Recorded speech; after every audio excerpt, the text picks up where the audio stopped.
The United Kingdom, along with Council partners, raised Somalia under any other business to discuss Somalia's electoral process, which is at a critical stage. We heard from the Secretary-General's Special Representative Swan that the situation regarding Somalia's electoral process requires urgent attention.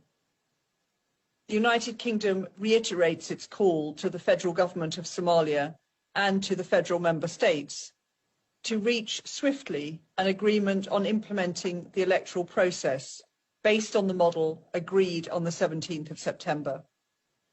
I welcome the Council's statement to the press just now, which Ambassador Thomas Greenfield delivered, which calls on Somalia's leaders to reach an agreement at the earliest opportunity, enabling inclusive elections to take place as soon as possible. Thank you. Thank you, Ambassador.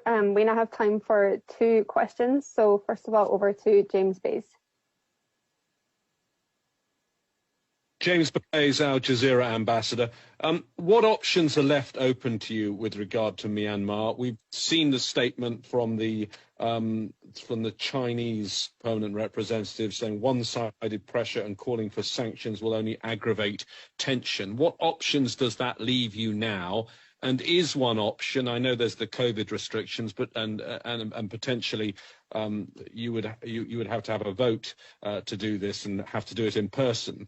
But is there the possibility of having an in-person meeting, which then means it could be held in the open with Myanmar's permanent representative? And if I could also ask you about Somalia, if I may, can you tell me, do you believe that President Formaggio is trying to further extend his term in office? Thanks, James.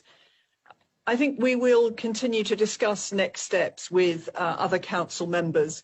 We think it's important, as we have been able to do, excuse me, so far, for the council to speak with one voice, to continue our calls for an end to violence, the release of those arbitrarily detained, and a return to democracy. And we'll give careful consideration to what further steps the council can take to prevent the Tatmadaw from perpetuating this crisis. And we want to consider all measures that are at our disposal at this stage. In terms of Somalia, I think it's probably not helpful to speculate on the reasons for this prolonged delay beyond the 8th of February, which was the original date. But we very much welcome the efforts of the Special Representative Swan to bring the parties together and to proceed with elections as soon as possible, but without compromising. So we would not support actions that would lead to a partial or parallel electoral process or some automatic extension of previous mandates, because that would, I think, risk Somalia's fragile unity and stability. Thank you.